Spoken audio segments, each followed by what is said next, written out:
আসসালামু আলাইকুম। আজকে বিসিএসসির সেকেন্ড পার্ট। বিসিএসসির ফার্স্ট পার্টে আমরা আমাদের যে ফ্রেমের অঙ্কটা আসছিল সেটা নিয়ে আমরা আলোচনা করছিলাম। এই অঙ্কটা নিয়ে আজকে আমরা সেকেন্ড পার্টে যাব। সেকেন্ড পার্টে কিছু প্রবলেম নিয়ে আমরা আলোচনা করব যেগুলো পরীক্ষার মধ্যে আসছিল। তো আমাদের দ্বিতীয় যে প্রশ্নটা আসছিল সেটা মূলত একটা ট্রিটমেন্ট প্ল্যান্টের একটা প্রশ্ন আসছিল। এখন আমরা ট্রিটমেন্ট প্ল্যান্টের প্রশ্নটা নিয়ে মূলত আলোচনা করব। তো সবাইকে ধন্যবাদ আমাদের ভিডিওগুলোতে আমাদের সাথে থাকার জন্য। আপনাদের অনুপ্রেরণায় আমাদের সহযোগিতা করবে সামনে আসলে আমরা কিভাবে আপনাদের জন্য কাজ করব সেটার উপর। তো আপনারা চেষ্টা করবেন আমাদের প্রত্যেকটা ভিডিওতে আপনাদের মূল্যবান কমেন্টসগুলো করার, যে আমরা আসলে মূল ট্র্যাকে আছি কি না। যদি কোনো কিছু কারেকশনের দরকার হয় বা কোনো কিছু চেঞ্জ করার প্রয়োজন হয় আপনারা আমাদের সাজেশন করবেন। আপনাদের মূল্যবান সাজেশনের সাপেক্ষে আমরা ওগুলো ডেভেলপ করার চেষ্টা করব। তো ট্রিটমেন্ট প্ল্যান্টের যে 2 নম্বর প্রশ্নটা ছিল সেটা ছিল কি, আমাদের মূলত একটা সিওএস ট্রিটমেন্ট প্ল্যান্ট ছিল যেটার ডিসচার্জের পরিমাণটা 2000 কিউবিক মিটার পার ডে বলা হয়েছিল, এবং এখানে সারফেস ওভারলোড বা ওভারফ্লো রেট এই কথাটা বলে দেওয়া ছিল। ওভারফ্লো রেট আমার যতটুকু মনে পড়ে, তো ওভারফ্লো রেট এরকম একটা কথা বলে থাকার কথা। তো ওভারফ্লো রেট আমার 32 cubic metre square per day বলা হয়েছিল। তারপর আমাদের যে ট্রিটমেন্ট প্ল্যানটা আছে তার ওয়াইড এবং ডেপথ আমাদের দেওয়া ছিল। তো আমাদের এটা লেন্থ বের করতে বলছিল, পাশাপাশি ডিটেনশন টাইমটা আমাদের বের করতে বলছিল। অর্থাৎ ওখানে ডিটেনশন টাইম কতটুকু হওয়া দরকার সেটা আমাদের বুঝতে হবে, বের করতে বলছিল আর কি। তো এখন এটা করতে হলে আসলে মূলত যেটা করতে হবে সেটা আমরা একটু জিনিসটা চিত্র আকারে বুঝি, তাহলে হয়তো বা সুবিধা হবে। তো ধরেন যে এটা আমাদের একটা ট্রিটমেন্ট প্ল্যান্টের শেপ যদি আমরা কল্পনা করি যে এটা একটা ট্রিটমেন্ট প্ল্যান্ট, তাহলে আমরা এখান থেকে জিনিসটা ইজিলি হয়তো আরও ক্লিয়ার হয়ে যেতে পারবো আর কি। সাপোজ ধরেন যে এটা আমাদের ট্রিটমেন্ট প্ল্যান্ট। তো এই ট্রিটমেন্ট প্ল্যান্টের আমাদের যে মানগুলো দেওয়া আছে সেটা কি, এটা ওয়াইড, এটা তার ওয়াইড। এই ওয়াইডের মান দেওয়া আছে মূলত 4 মিটার, আর এটা তার ডেপথ দেওয়া আছে কত, 2.4 মিটার। এই দুইটা মান আমাদের প্রশ্নের মধ্যে দেওয়া আছে। পাশাপাশি এটা দিয়ে যে নির্গমন হচ্ছে সেই নির্গমনের ভ্যালুটা আমাদের দেওয়া আছে 2000 কিউবিক মিটার পার ডে। আচ্ছা, পাশাপাশি আরেকটা জিনিস আমাদের এখানে দেওয়া আছে সেটা মূলত আমাদের যে ওভারফ্লো রেট আছে, ওভারফ্লো রেটটা আমরা বা সারফেস ওভারলোডিং যেটা জানি, যেটা ডাউনওয়ার্ড ভ্যালোসিটি, সেই ডাউনওয়ার্ড ভ্যালোসিটি দেওয়া আছে আমাদের কত, 32 cubic metre per metre square per day, এটা দেওয়া আছে। তো আমাদের এই লেন্থটা অর্থাৎ এইখানে এল কত হবে, আর কতক্ষণ আমি যদি এর যে সেডিমেন্টগুলো আছে এইগুলাকে যদি আমি থিতানোর সুযোগ দিতে চাই তাহলে কতক্ষণ এখানে আমাদের পানিটাকে স্টোর করতে হবে সেই সময়টা আমাদের, অর্থাৎ ডিটেনশন টাইম যেটাকে বলি, সেই ডিটেনশন টাইমটা আমাদের বের করতে বলছে। এই ফিগারের মাধ্যমে জিনিসটা প্রশ্নে যেটা বলছে আর কি সেটা বুঝলাম। এখন আমরা সলিউশনের দিকে যাই। তো এখন আমরা যদি সলিউশনের দিকে যাই, প্রথমে আমাদের লেন্থ বের করতে হবে। তো লেন্থ বের করতে হলে, যেহেতু এটা দেখেন এটা আসলে পড়তেছিল কোথায়, একটু আগে আমরা ফিগারে দেখলাম পড়তেছিল ঠিক এর তোলাতে, অর্থাৎ নিচে যে ইয়াটা ছিল এইখানে মূলত আমাদের ইয়াটা আসে, আমাদের যে সেডিমেন্টগুলো আছে বা যে ভ্যালোসিটিতে পড়তেছে সেই ভ্যালোসিটিটা এখানে আসলে দেওয়া ছিল। তাহলে আমাদের মূলত এখানে যে ভ্যালোসিটিটা আছে সেটা এই সারফেসের উপর দিয়ে কাজ করতেছে। তাহলে এই সারফেসের এরিয়াটা আমাদের নিতে হবে। তাহলে এই সারফেসের এরিয়া কত, আমাদের এল, আর এইটা কত আমাদের জানি, এটা মূলত আমাদের 4 মিটার দেওয়া ছিল, 4 মিটার বা যেটাকে আমরা বি বলি। তাহলে এখন আসেন আমরা সাধারণত কন্টিনিউটির ইকুয়েশন থেকে কিউ সমান আমরা কি জানি, এ ভি জানি। তাহলে আমাদের এখানে কিউ এর মান কত দেওয়া আছে, 2000, আমি এখানে 2000 বসাইলাম, ইন্টু এ আমাদের এল ইন্টু বি, আর ভি তো আমাদের 32 দেওয়া আছে। তাহলে এটা যদি আমরা ক্যালকুলেশন করি, এল এর মান কত আসে, 15.625, আমাদের এল এর মানটা এখান থেকে চলে আসতেছে। এখন আসেন আমাদের এখানে কি এল, বি এবং এই তিনটাই পেয়ে গেছি। দেখেন এল এর মান পাইলাম 15.6, জাস্ট আনুমানিক লিখতেছি। বি কত দেওয়া আছে আমাদের এখানে 4, এবং এস কত দেওয়া আছে আমাদের 2.4। আচ্ছা, ডিটেনশন টাইম সমান টিডি সমান আমরা জানি কি, ভলিউম ডিভাইডেড বাই নির্গমন বা ডিসচার্জ বলতে পারি।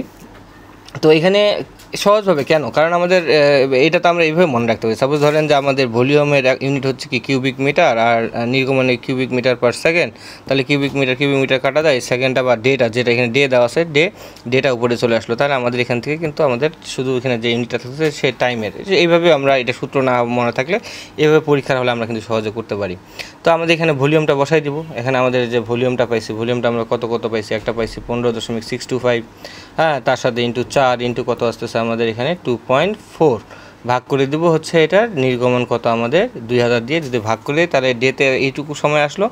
দেন হচ্ছে কি আমাদের এটাকে আওয়ারে যদি আমরা করি, জাস্ট 24 দ্বারা গুণ করলে আমাদের এখানে এটা আওয়ারে আমাদের চলে আসতেছে যে আসলে কত আওয়ার হচ্ছে আমাদের ডিটেনশন টাইম, সেটা এখানে আমরা পেয়ে যাচ্ছি। এই হচ্ছে আমাদের 2 নাম্বার। খুবই সহজ একটা অঙ্ক দেওয়া ছিল, আশা করি অঙ্কটা সবাই পারছেন। আচ্ছা, এখন আমরা আরেকটা গুরুত্বপূর্ণ অঙ্ক নিয়ে আলোচনা করব। এটা অনেক দিন পর এই টাইপের একটা প্রশ্ন বইতে কোনো একটা পরীক্ষায় আসলো আর কি। তো এইখানে যেটা আসছে এটা হচ্ছে কনসলিডেশন আনড্রেইন টেস্ট যেটা আমরা বলি, বা কনসলিডেটেড আনড্রেইন টেস্ট যেটা বলি, এই আনড্রেইন টেস্ট থেকে মূলত আমাদের এই প্রশ্নটা আসছে। তো এখানে মূলত আমরা তো জানি আমরা ট্রাইএক্সিয়াল টেস্টের মাধ্যমে একটা সয়েল স্যাম্পল আমরা নিই। তো এই ট্রাইএক্সিয়াল মেশিনের ভিতরে ঢোকানো থাকে আমাদের, এখানে একটা আউটলেট পাইপ থাকে, আর এই পাশ থেকে আমরা এখান থেকে ডেভিটরি স্ট্রেস যেটাকে বলি বা ফোর্স বলে আমরা এখান থেকে অ্যাপ্লাই করতে থাকি। তো যখন আমরা অ্যাপ্লাই করি এর মধ্যে পানি থাকে, এই পানিটা কী করে এর মধ্যে ফোর্স দিতে থাকে। তো একটা সার্টেন টাইম পর যখন এটা শেয়ার ফেল করার উপক্রম হয়, তখন আমরা সাধারণত এই ভালভটা আমরা কী করি, খুলে দিই আমরা এটাকে পানিটা বের করে ফেলি। তো এইখানে যে ইস্যুটা সেটা মূলত হচ্ছে আমাদের এইখানে আমাদের শেয়ার স্ট্রেসটা দুইভাবে কনসিডার করা হয়, বা শেয়ার ফোর্সটা দুইভাবে। একটা হচ্ছে কি আমাদের পোর ওয়াটার প্রেশার কনসিডার করা, অর্থাৎ যতক্ষণ ধরে আমাদের এই যে পানিটা বের হওয়ার যে ভালভটা অফ থাকে ততক্ষণ পর্যন্ত এখানে কিন্তু পোর ওয়াটার প্রেশার আমাদের ট্রাইএক্সিয়াল যে অ্যাপাটাসটা আছে অ্যাপাটাসের ভিতরে থাকে। আর যখনই আমরা এই ভালভটা খুলে দিই, পানিটা বের হয়ে যায়, তখন আর পুরো পোর ওয়াটার প্রেশার থাকে না। টোটালটাই হয় কি মূলত আমাদের একটা ইফেক্টিভ প্রেশার জেনারেট হয় এখানে আর কি। তো এইটার উপর ডিপেন্ড করেই প্রশ্নটা, খুবই সহজ একটা প্রশ্ন দিছিল, কিন্তু যদি প্র্যাকটিস করে থাকেন যারা, তারা প্র্যাকটিস করছেন আগে থেকে বা এই ধরনের অঙ্কগুলো করছেন, তারা এটা হয়তো পেরে গেছেন আর কি। তো এইখানে যেটা বলা হয়েছে যে প্রথমে আমরা যদি চিন্তা করি, তো আমাদের এখানে কী কী দেওয়া আছে। এখানে সেল প্রেশার বলতে আমাদের এই যে এখানে যে আমাদের সয়েল স্যাম্পলটা ছিল, এটা আমাদের অ্যাপাটাসটা, এটা আমাদের যে অ্যাপাটাসটা আছে অ্যাপাটাসটা হচ্ছে এইটা। তো সেল প্রেশার বলতে চারদিক থেকে যে প্রেশারটা এর গায়ে লাগতেছে এটাকে বলতেছে আমরা এই পোর ওয়াটার, অর্থাৎ পানি টানি থাকার কারণে যে প্রেশারটা আছে এটা হচ্ছে সেল প্রেশার। এই সেল প্রেশারটাকে বলি হচ্ছে আমরা মাইনর স্ট্রেস বা মাইনর যে ফোর্সটা কাজ করে, এরপরে যে মাইনর ফোর্সটা হরিজেন্টালি যে মাইনর ফোর্সটা কাজ করে সেটার মান দেওয়া আছে কত আমাদের 100 কিলোনিউটন পার মিটার স্কোয়ার। আচ্ছা, তারপরে এখানে বলছে কি আমাদের সেল প্রেশার, খেয়াল রাখবেন সেল প্রেশারটা কিন্তু এখানেও কাজ করতেছে, ভার্টিক্যালি সব জায়গায় কিন্তু সেল প্রেশারটা আমাদের কাজ করতেছে। তারপর আমরা কি করতেছি, এটাকে শেয়ারে ফেল করার জন্য এই পাশ থেকে আমরা একটা ফোর্স দেওয়ার চেষ্টা করছি, সেটা বলছে কত আমাদের 80 কিলোনিউটন, যেটা ডেভিটরি স্ট্রেস বলতেছে আমরা আর কি। ডিভাইটর স্ট্রেসটা আমাদের কত দেওয়া আছে এখানে, এটা দেওয়া আছে আমাদের 80। তাহলে এখন আসেন এইখানে আমাদের যে সেল প্রেশার ছিল, সেল প্রেশারের সাথে এক্সট্রা আমরা আরও কত ফোর্স অ্যাপ্লাই করছি 80। তাহলে এই দুইটা মিলে এখানে যে ফোর্সটা কাজ করবে এটাকে বলি হচ্ছে আমরা মেজর স্ট্রেস বা মেজর। এখানে যেহেতু স্ট্রেস আকারে দেওয়া আছে তাহলে এটা হচ্ছে আমাদের কি মেজর স্ট্রেসের মানটা কত দেওয়া হবে, তাহলে আমাদের এখানে যে 80 ছিল, পাশাপাশি যে সেল প্রেশার 100 আছে, এই দুইটা মিলে কত হচ্ছে মূলত আমাদের 180। তাহলে এইটা হচ্ছে মূলত আমাদের এখন সিগমা 1 যেটাকে বলি আমরা, আমাদের যে মেজর স্ট্রেস সেটা হচ্ছে মেজর স্ট্রেসটা মানে হচ্ছে কত আমাদের 180, আর মাইনর স্ট্রেস কত হচ্ছে আমাদের 100 দেওয়া আছে প্রশ্নের মধ্যে সেটা। আচ্ছা, তারপরে আমাদের এখানে বলছে এখানে যে পোর ওয়াটার প্রেশারটা কাজ করতেছে সেটার মানটা কথা বলে দিচ্ছে আমাদের, পোর ওয়াটার প্রেশার হচ্ছে 40 কিলোনিউটন পার মিটার স্কোয়ার। এই হচ্ছে আমাদের প্রশ্নে যে ডাটাগুলো দেওয়া আছে সেই ডাটাগুলো এখানে দেওয়া আছে। এখন আসেন আমরা যদি মোট সার্কেলের মাধ্যমে এটা ক্লিয়ারলি বুঝতে চাই তাহলে আরও বেশি ইজি হবে। তো আমি এখানে প্রথমে মোট সার্কেলটা আঁকার চেষ্টা করি। দেখেন আমি প্রথমে মোট সার্কেলটা আঁকবো হচ্ছে আমাদের পোর প্রেশারটা কনসিডার করে, মোট সার্কেলটা এখানে আঁকি। তো ধরেন যে আমাদের এটা মোট সার্কেলের যে হাফ সেমি সার্কেল যেটা, সেই সেমি সার্কেলটা আঁকলাম আর কি। তারপর আমরা হচ্ছে এখানে যে ট্যানজেন্টটা হয়, যেহেতু এখানে আনড্রেন টেস্টটা করা হচ্ছে, তার মানে আমাদের এখানে এটা একটা হচ্ছে C5 মানে ফাই সয়েল আর কি।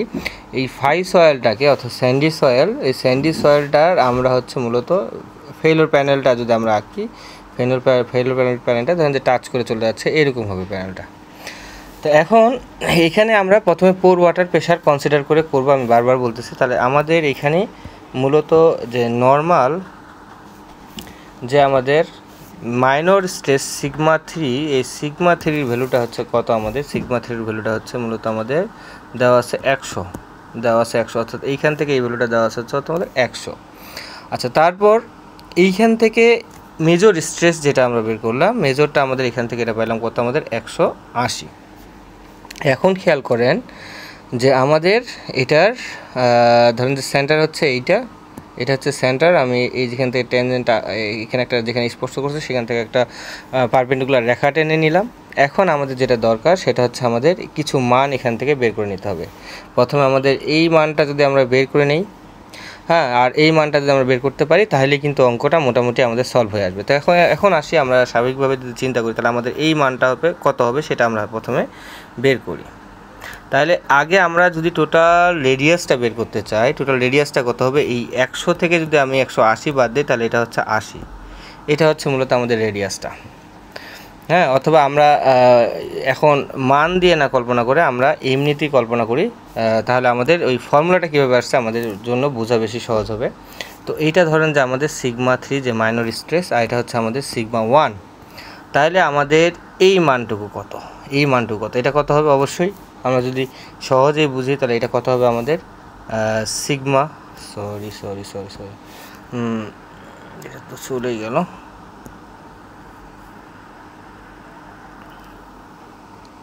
তাহলে আমাদের এই মানটা কত হবে? এই মানটা হবে বেসিক্যালি হবে আমাদের, আমি যদি হচ্ছে সিগমা 1 থেকে সিগমা 3 বাদ দেই তাহলে আমাদের কিন্তু এই রেডিয়াসটার এই অংশটুকুর মান আমাদের চলে আসলো। এখন আসেন, আমি যেটা বলতে চাচ্ছিলাম, আমাদের এই মানটুকু, অর্থাৎ আমার এইখান থেকে এই যে এইখান পর্যন্ত এই মানটুকু আমাদের আসলে দরকার। তাহলে এখন আমরা এটা কিভাবে বের করব সেটা যদি আমরা বের করতে পারি তাহলে আমাদের কাছে জিনিসটা সহজ হবে আর কি। কারণ আমাদের মূলত যে আমাদের যে শেয়ার রেজিস্ট্যান্স অ্যাঙ্গেল যেটাকে বলি আমরা, বা ফ্রিকশনাল অ্যাঙ্গেল যেটাকে বলি, সেই অ্যাঙ্গেলটা মূলত আমাদের এইটা, আমাদের মূলত এই মানটাই আমাদের বের করতে হবে। তাহলে ভাই এইটুকু কত হবে? আচ্ছা, এই যে এইটা হচ্ছে টোটালি হচ্ছে তার, এইটা হচ্ছে টোটালি তার রেডিয়াস, সরি ডায়া। তাহলে রেডিয়াস কত হবে? তার অর্ধেক হবে। তাহলে sigma 1 minus sigma 3 divided by 2। তার মানে এইটা যদি সিগমা 1 মানে সিগমা 3 ডিভাইড বাই 2 হয় তাহলে এইটা কত হবে? Sigma 1 minus sigma 3 divided by 2 হবে। তো এই তো হলো আমাদের মূলত রেডিয়াসটা চলে আসলো, অর্থাৎ এইটার মান আসলো। এখন আমাদের কোনটা দরকার? আমাদের এই মানটুকু দরকার। খেয়াল করবেন, বুঝতেছেন কি না?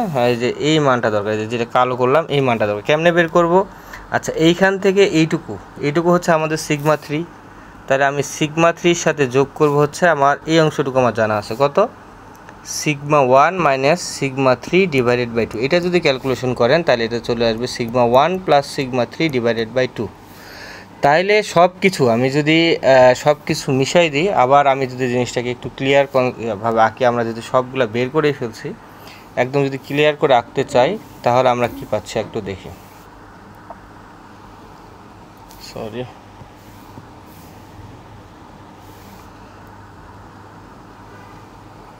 যে এটা আমাদের এইটা এখানে টাচ করে গেল সাপোজ, তারপরে হচ্ছে এইখান থেকে এইটা ধরলাম যে তার সেন্টারটা, ঠিক আছে। এখন আমরা যে ডাটাগুলো পাইলাম সেটা আমরা এখানে লিখবো আর কি। এটা পাইছিলাম হচ্ছে sigma 1 minus sigma 3 divided by 2, আর এইখান থেকে এইটা পাইছিলাম হচ্ছে sigma 1 plus sigma 3 divided by 2। তাহলে আমাদের এই ফাই অ্যাঙ্গেলটা দরকার। এটা কখন, আমি বারবার বলি, এটা কখন আমরা কনসিডার করতেছি? যখন পোর ওয়াটার প্রেশার ওখানে বিদ্যমান। তাহলে এখন ওই অনুসারে যদি আমি বের করতে যাই, এটা হচ্ছে আমাদের যে ফাইটা আছে সেই ফাইটা। তাহলে আমাদের এটা হচ্ছে মূলত লম্ব, আর এটা হচ্ছে কি মূলত আমাদের অতিভুজ। তাহলে লম্ব এবং অতিভুজের মধ্যে সম্পর্ক হচ্ছে সাইনের। তাহলে সাইন ফাই সমান সমান আমরা লিখতে পারি লম্ব, এখানে লম্বর মানটা হচ্ছে কত আমাদের? Sigma 1 minus sigma 3 divided by 2, আর অতিভুজের মানটা হচ্ছে আমাদের sigma 1 plus sigma 3 divided by কত হচ্ছে আমাদের 2।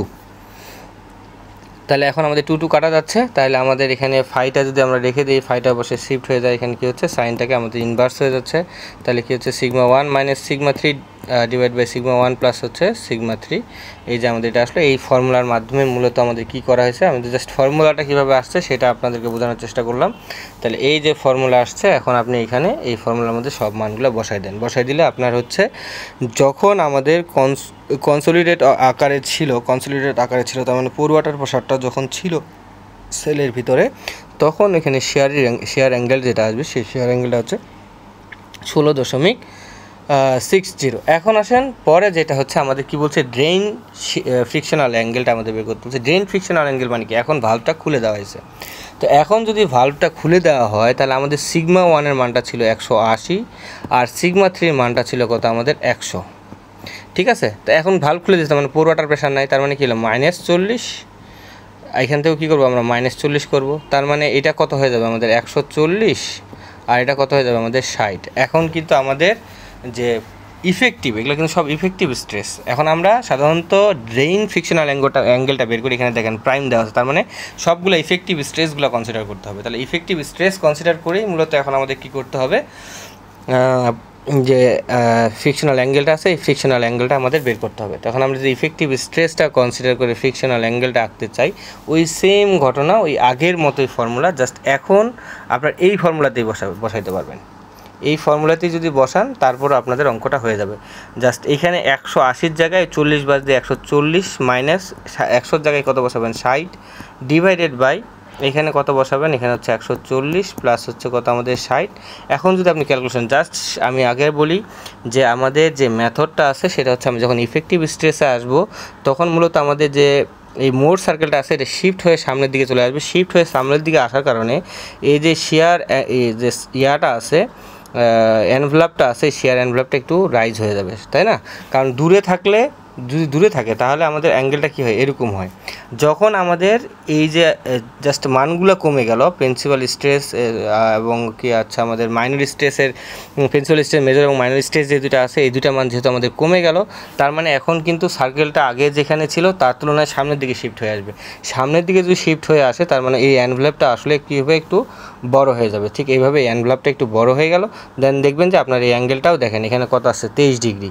তো 23 ডিগ্রি আর আগে ছিল হচ্ছে 16 ডিগ্রি। তো আমি পোর ওয়াটার কনসিডার করলে 16 ডিগ্রি অ্যাঙ্গেলে মূলত কী হয়, আমাদের শেয়ার হয়ে যায়। আর যখন আমরা হচ্ছে ইফেক্টিভ স্ট্রেস চিন্তা করি তখন এটা হচ্ছে কি 23.58 ডিগ্রিতে আমাদের কী হয় মূলত এটা শেয়ার হয় যে অ্যাঙ্গেলে, মানে ওই যে আমাদের যে স্যাম্পলটা আছে এই স্যাম্পলটা যেভাবে শেয়ার হয় সেই শেয়ারের অ্যাঙ্গেলটা বলছে যে ইফেক্টিভ স্ট্রেস যদি আমরা কনসিডার করি তাহলে হচ্ছে 23 ডিগ্রি, আর যদি আমরা শুধু পোর ওয়াটার প্রেশার সহ অর্থাৎ টোটাল স্ট্রেস কনসিডার করি তাহলে সেটা হচ্ছে 16 ডিগ্রিতে শেয়ার হবে আর কি। এই হচ্ছে মোটামুটি আমাদের এই যে সবচেয়ে ইম্পর্টেন্ট যে অঙ্কটা ছিল, একদম নতুন টাইপের একটা অঙ্ক। আমি চেষ্টা করছি আপনাদের বেসিক থেকে বোঝানোর জন্য যে আপনারা এই বড় ফর্মুলাটা, নতুন একটা ফর্মুলা মনে না রেখে এই একটা ফর্মুলা দিয়ে জাস্ট যদি আপনি জিনিসটাকে বেসিক থেকে বুঝে ফেলেন তাহলে আশা করা যায় যে অঙ্কটা আপনারা পরবর্তীতে এই ধরনের অঙ্ক আসলে পেরে যাবেন। এই হচ্ছে আমাদের পার্ট 2। পার্ট 2-তে আমরা 2টা অঙ্ক আলোচনা করলাম। ইনশাল্লাহ এরপরে পার্ট 3 যেটা আছে এই পার্ট 3-তে আমরা আরও কিছু অঙ্ক আলোচনা করার চেষ্টা করব। ধন্যবাদ, সবাই ভালো থাকবেন। আসসালামু আলাইকুম।